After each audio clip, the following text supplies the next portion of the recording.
Olá, gente, tudo bem com todos? Vamos dar então prosseguimento à nossa disciplina de Cirúrgica 1, né?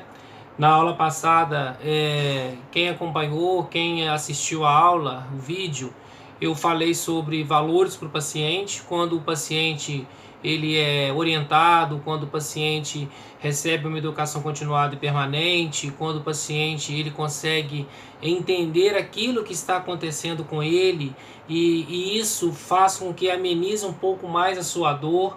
Até mesmo a hospitalização é menor para o próprio paciente. Isso nós chamamos de quê? De valores para o paciente, né? Foi um dos assuntos que eu debati, que eu comentei com vocês na aula passada, falando também, né, das condições específicas e seus efeitos sobre a cirurgia, e também falei sobre a autorização operatória. Na aula de hoje, lá na página 49, né, como já falei dos valores do paciente, eu vou falar agora, né?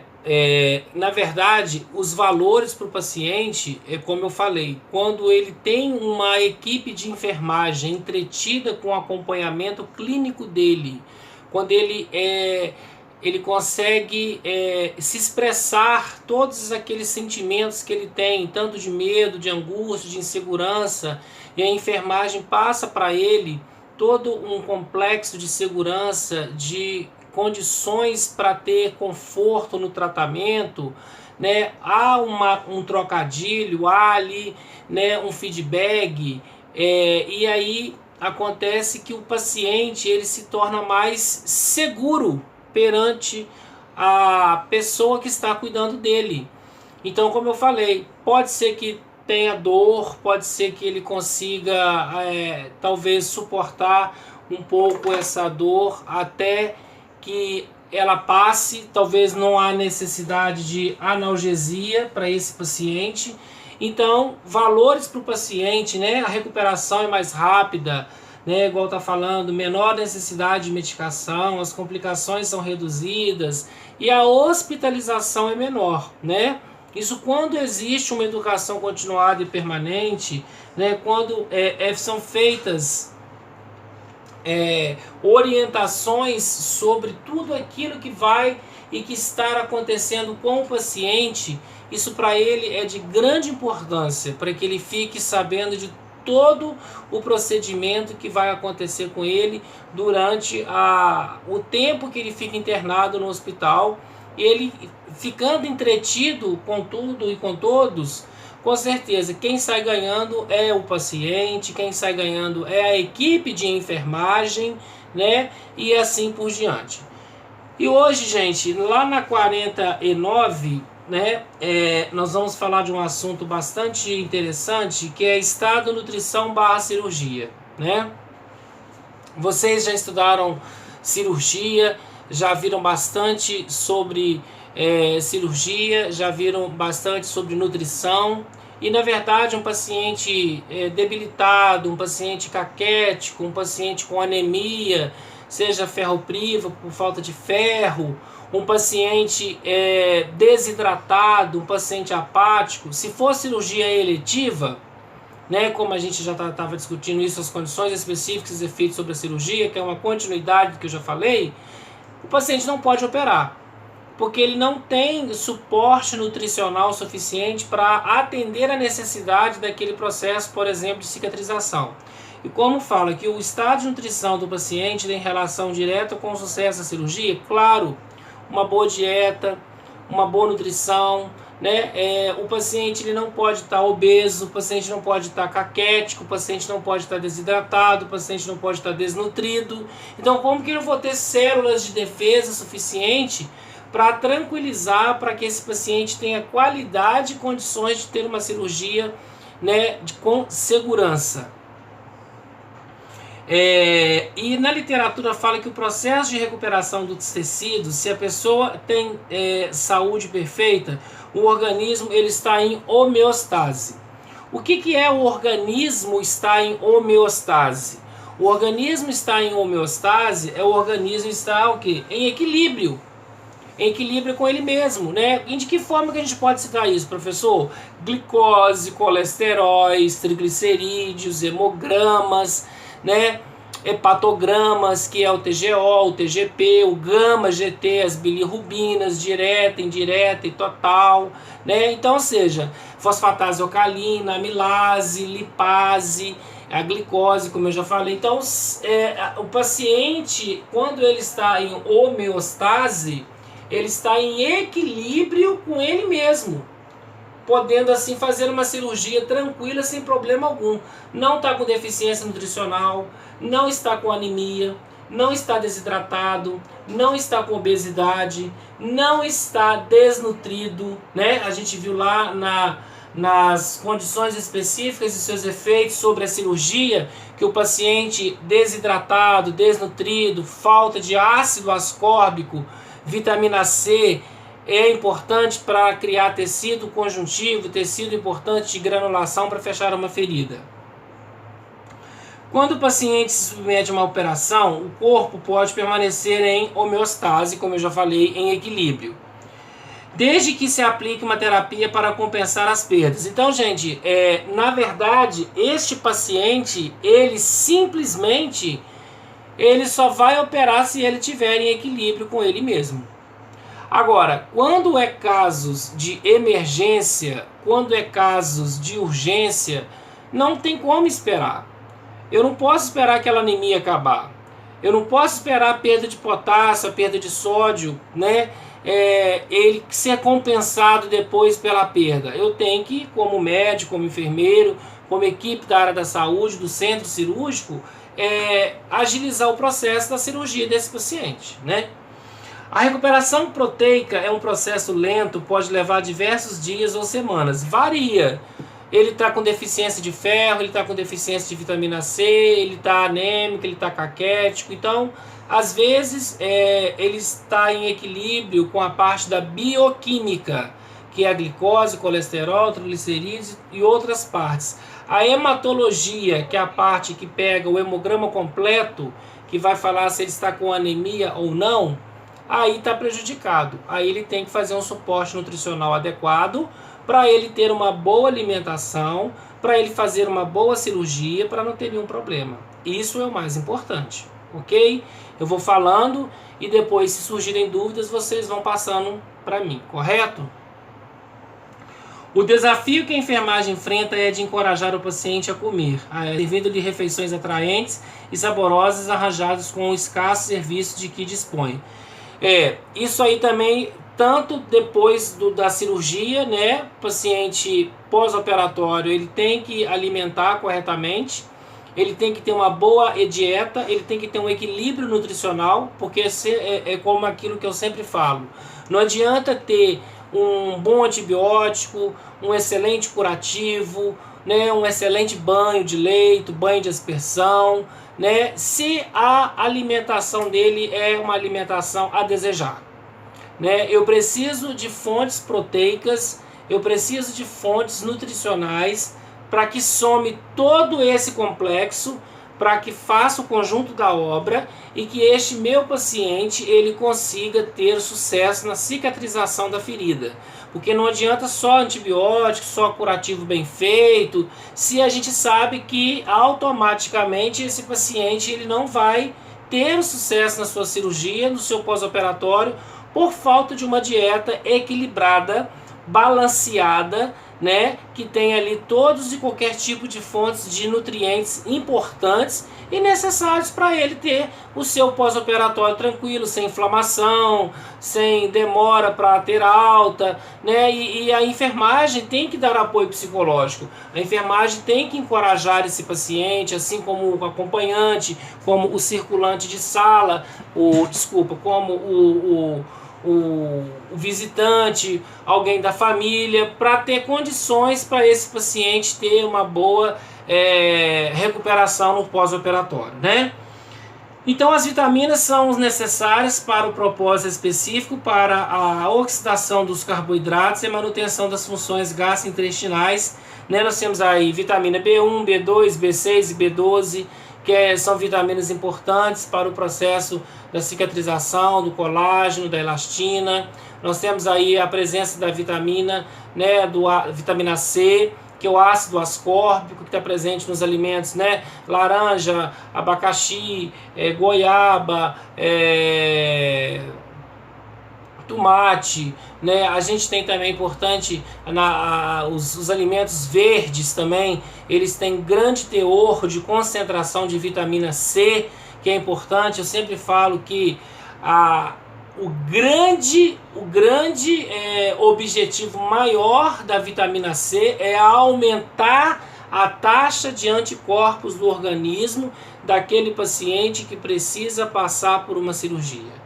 Isso é um grande propósito da vitamina C, aumentar a taxa de ácido ascórbico, aumentar a taxa de vitamina C no organismo do homem, para que ele tenha aumento de células de defesa, leucócitos, né, linfócitos, né, qualquer tipo de células de defesa, monócitos, eosinófilos, bastonetes, né, para que ele tenha uma boa qualidade de vida. Então, vitamina C, gente, é primordial quando a gente fala estado nutrição / cirurgia, tá?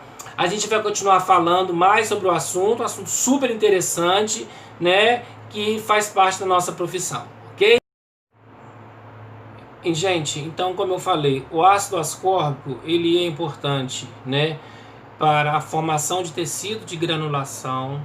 Ele é importante para a formação de colágeno, ele é importante para o aumento das nossas células de defesa, que é um dos maiores objetivos que a gente tem do ácido ascórbico, porque ele vai criar células de defesa, aumentando assim a imunidade daquela pessoa que precisa devido às suas deficiências nutricionais. Perfeito?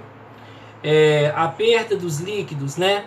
Igual está falando aqui, que a vitamina K é necessária para a coagulação do sangue. Isso varia muito. Hoje nós temos o coagulograma, que é um exame que todo mundo já conhece, que é feito para saber se você tem deficiência do distúrbio de coagulação sanguínea. A dosagem de vitamina K não é um exame tão prescrito, não é um exame tão objetivo para fazer para o paciente operar. Porque, na verdade, eu tenho a ausência de vitamina K que vai causar o distúrbio da coagulação sanguínea. Mas eu tenho um exame chamado coagulograma completo que vai me dar um parecer se o paciente tem ou não tem problema da circulação. Então, vitamina K tem nas frutas, tem nos alimentos, tem nas hortaliças, tem nas verduras, nas leguminosas, nas raízes, né? Então, a gente não precisa preocupar.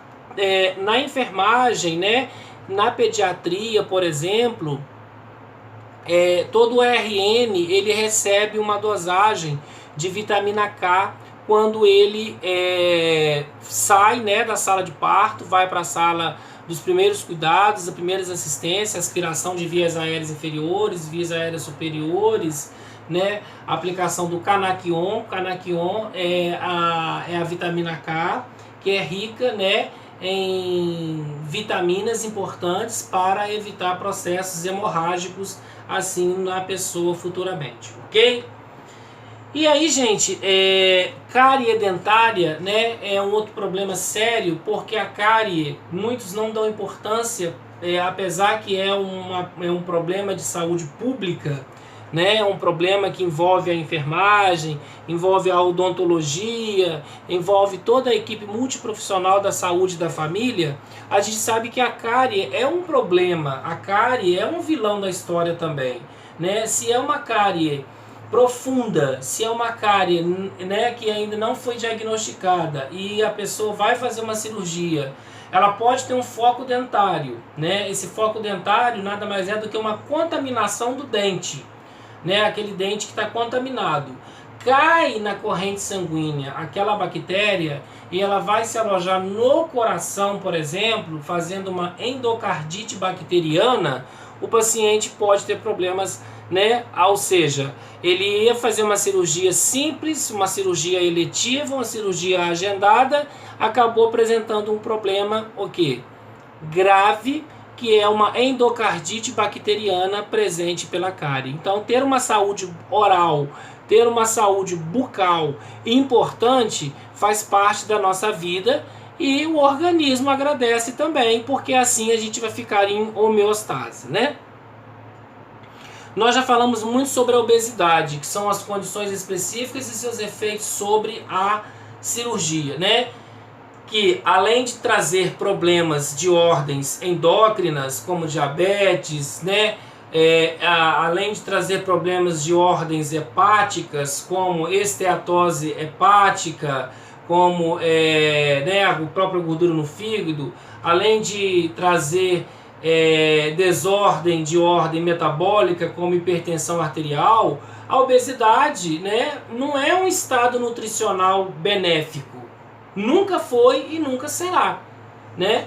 A obesidade, ela só traz transtorno para as pessoas, né? A gente sabe, a gente vai cuidar de pessoas obesas, a gente vai ter contato com pessoas que, né, que tá acima do peso, que precisa perder peso para operar, precisa emagrecer para ter uma boa condição física, clínica, para ter um bom pós-operatório. Então, na verdade, a obesidade, além de trazer todas essas desordens que eu acabei de falar, também tem o problema da sobrecarga cardíaca, geralmente insuficiência cardíaca congestiva, né?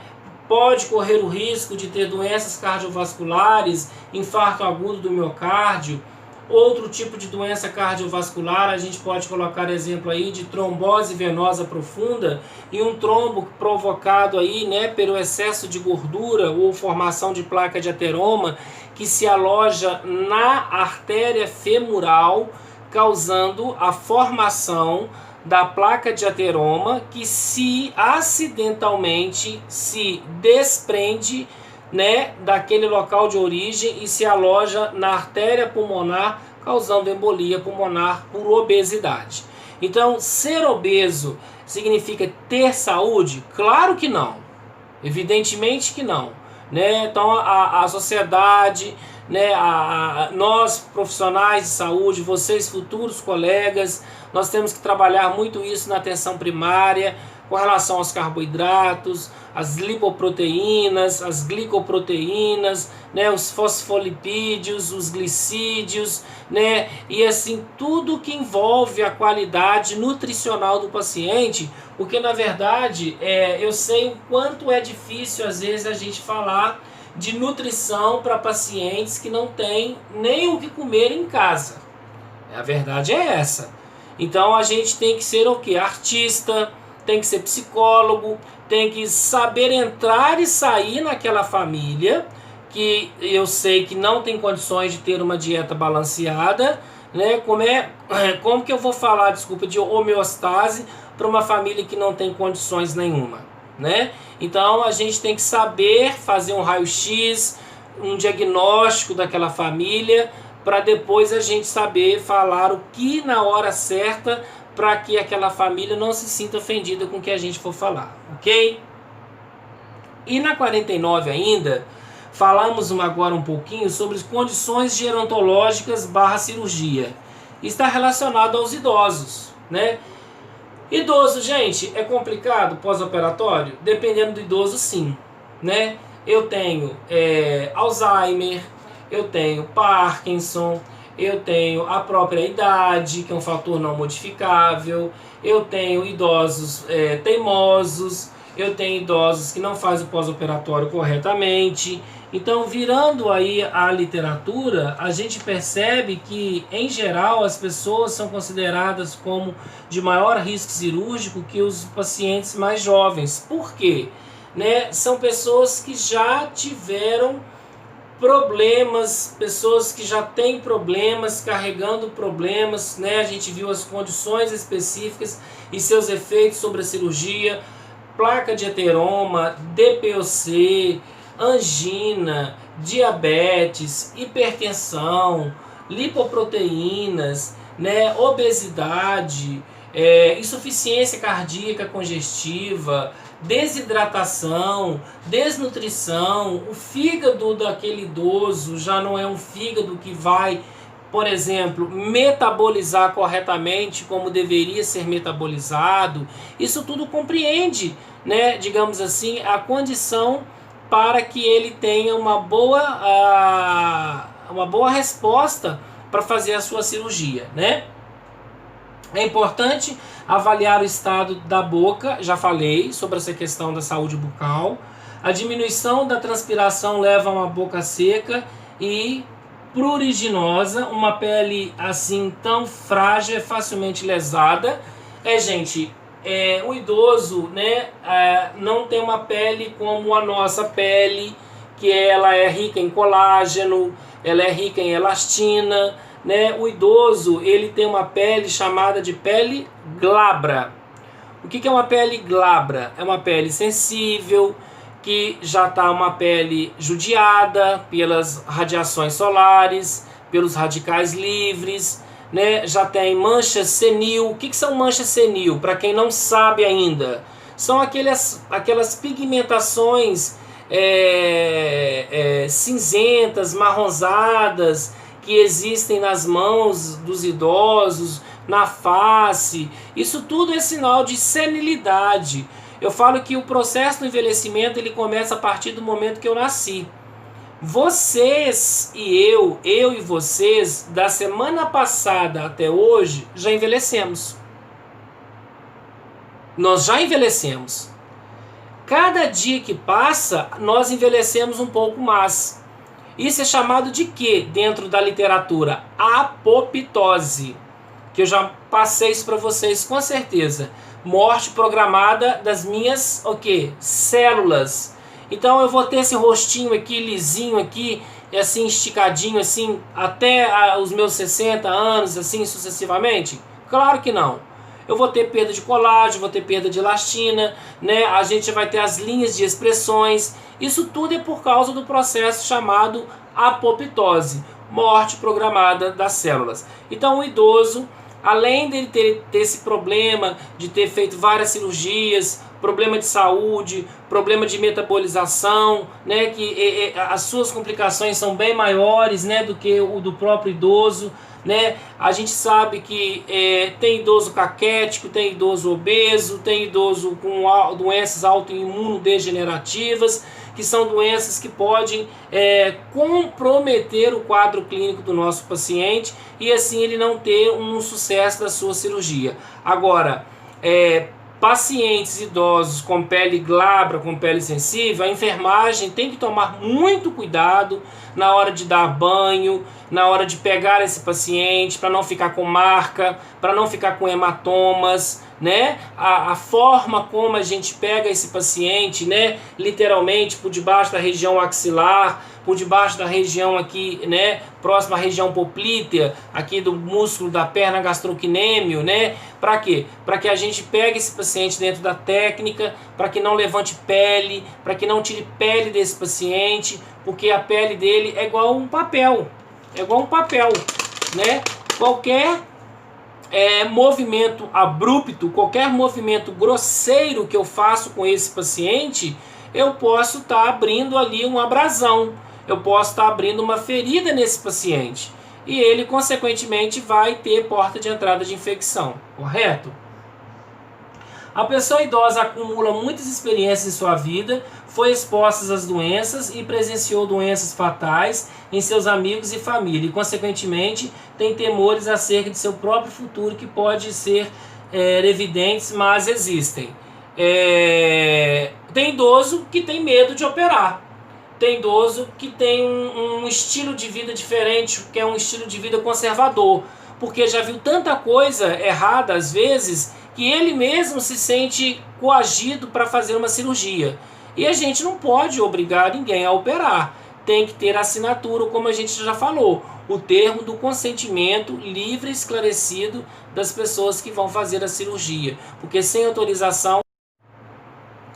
Bom, pessoal, então, falar agora um pouquinho dos diabéticos sobre a cirurgia, né?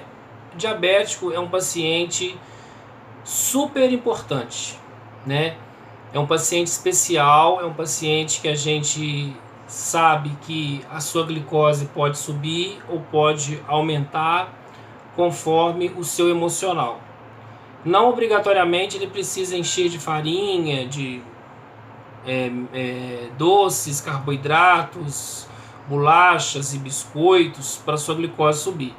Na literatura fala, lá na página 50, que durante o período do estresse, né, então seja raiva, preocupação, medo, insegurança, então a enfermagem junto com a equipe médica, ela passa uma segurança muito grande para o paciente, né? Esse apoio psicológico, ele é super importante para o paciente. Então, na verdade, quando eu tenho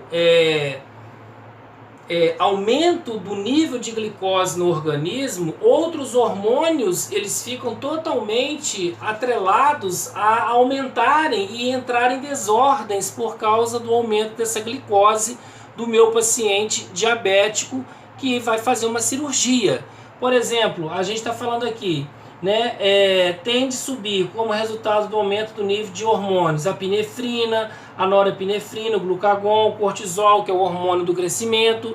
Então, o glucagon, ele fica armazenado no organismo quando eu tenho um paciente com a tendência a ter diminuição da glicose. Quando eu tenho uma tendência ao paciente ter a diminuição da glicose, o glucagon, ele entra em ação. Ele faça e tente fazer com que aquela glicose suba. Ao contrário da insulina. Quando eu tenho um paciente com a glicose alta, a insulina ela entra em ação, fazendo com que haja uma diminuição da taxa de glicose no organismo. Tanto o glucagon, que eu tenho armazenado no meu organismo, quanto a insulina também que eu tenho armazenado no meu organismo. Todos dois vão tentar diminuir e aumentar a glicose quando o paciente diabético que está no seu pré-operatório, está no seu transoperatório ou está no seu pós-operatório esteja com a glicose descompensada, tanto para mais quanto para menos, né? E aí fala que a monitorização frequente da glicose é de importância vital durante os períodos do pré e pós-operatório, principalmente medo, ansiedade, insegurança, como eu falei. O que vai acontecer com esse paciente daqui para frente, né? Na verdade, o que vai acontecer comigo enquanto paciente, depois que sofrer uma amputação de um dedo, de um pé, de uma perna, por causa de uma neuropatia, por causa de uma vasculopatia periférica, né? Então essa insegurança faz com que o paciente tende a ter a glicose aumentada. Aí tem que ter uma equipe multiprofissional, enfermeiros, técnicos, auxiliares, né? Psicólogos, assistentes sociais e tudo mais. Se vocês perguntarem para mim, faz insulina na veia? Sim ou não?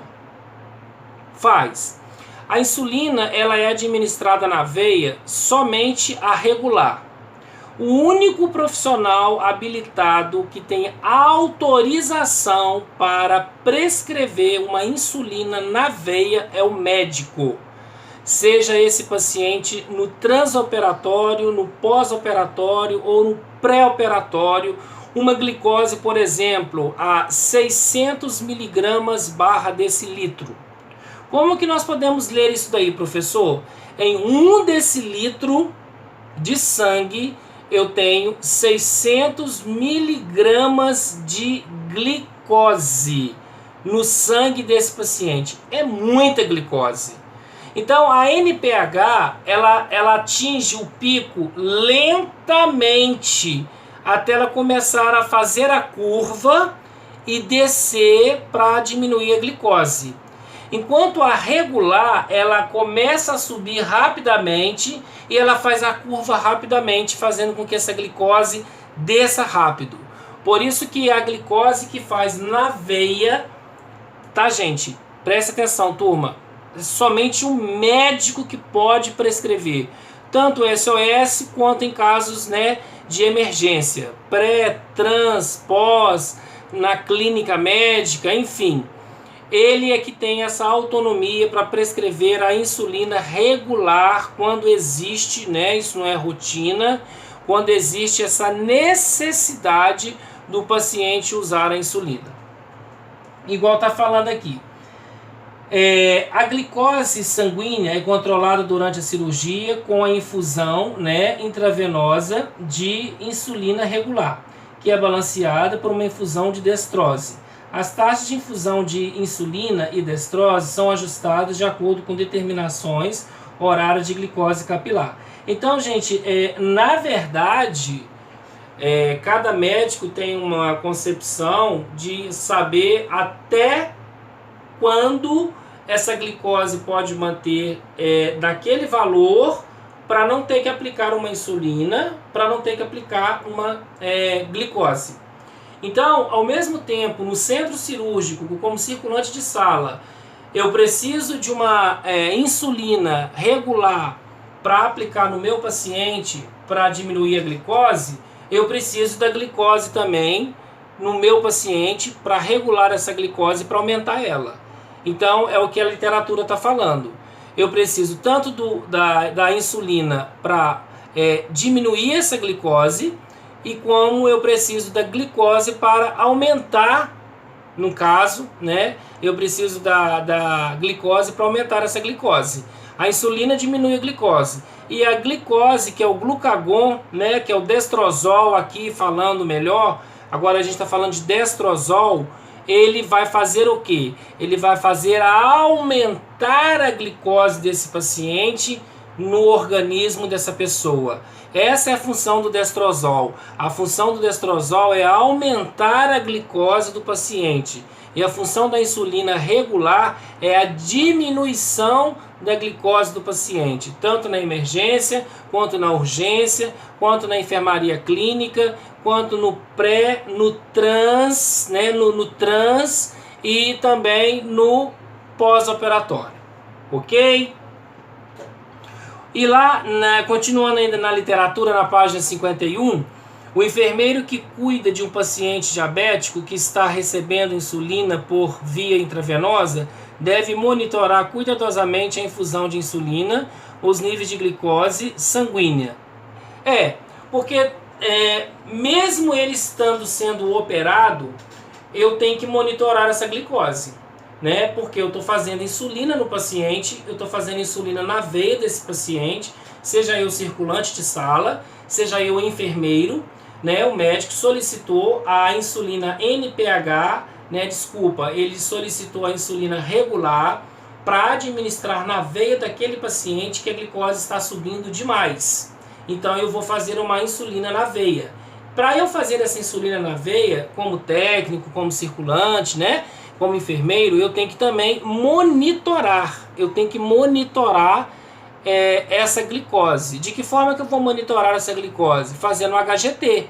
Fazendo um HGT desse paciente para que ele, para que nós, né, sabemos, né, e ali estamos interagindo, entretido com o assunto, para saber o valor exato que o médico quer que essa glicose chegue para ele continuar a cirurgia, né? Porque muitos pacientes, preste bem atenção nisso, muitos pacientes com hiperglicemia operam através de insulina.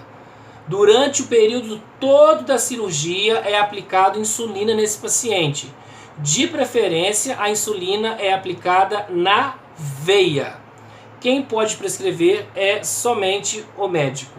Igual aqui fala para nós, a insulina intravenosa tem uma duração muito curta de ação do que a por via subcutânea. Assim, se a infusão for interrompida e descontinuada, a hiperglicemia ocorrerá dentro de poucas horas. O enfermeiro deverá garantir que a insulina subcutânea seja administrada ou imediatamente antes ou uma hora após a infusão. A insulina deve ser descontinuada.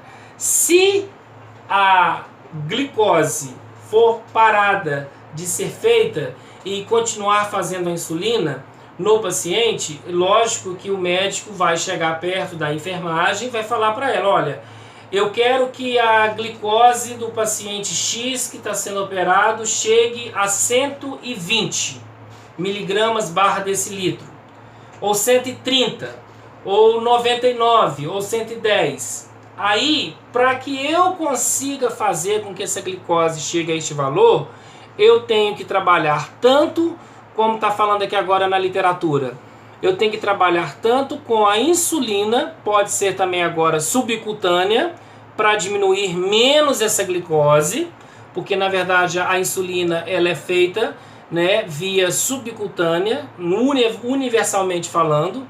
A insulina ela é feita subcutânea com agulha 13 por 4,5, né? Bisel lateralizado. Tem profissional que não aspira, mas eu, como profissional de enfermagem, professor, eu aconselho a vocês mesmo assim aspirar. Vocês podem estar pegando aí, né, um endotélio, vocês podem estar pegando um microvaso, né? Então é melhor prevenir do que remediar. Então vocês aspiram, não vê refluxo sanguíneo, administra lentamente aquela insulina. E a insulina não precisa só aplicar no deltoide, não. A gente pode fazer rodízio da insulina, né? A gente pode fazer nessa prega cutânea aqui, a gente pode fazer no deltoide, a gente pode fazer no vasto lateral, a gente pode fazer no flanco direito, no flanco esquerdo, a gente pode fazer no glúteo, a gente pode fazer no músculo gastrocnêmio, para evitar que aquele deltoide ele fique petrificado. Tem braço, gente, de pacientes diabéticos que tá igual uma pedra, de tão duro, porque o técnico de enfermagem ele só enxerga o braço do paciente para fazer insulina. Ele não enxerga a perna do paciente, ele não enxerga a barriga do paciente, ele não enxerga o músculo gastrocnêmio, que é a panturrilha do paciente, para fazer a insulina. Então, quando você pega um paciente diabético que usa insulina, o braço dele parece que tem uma madeira nele, de tão duro que tá. Por quê? Excesso de insulina, que pode até necrosar aquele braço quando você continua fazendo o mesmo procedimento no paciente. Então a gente aprende a fazer rodízios no paciente para evitar que aquele membro fique necrosado. Ok? Então, de uma forma bem especial, eu quero deixar essa aula para vocês, tá? Deixarei aí uma atividade para vocês estarem respondendo, entregando dentro daquele cronograma da escola, da coordenação pedagógica. Qualquer dúvida que vocês estiverem com o que eu falei hoje, de diabetes, nutrição / cirurgia, parte gerontológica, eu estou à disposição de vocês. Um forte abraço, muito obrigado a todos e até a nossa próxima aula. Gente, dúvidas, mande para mim, ok?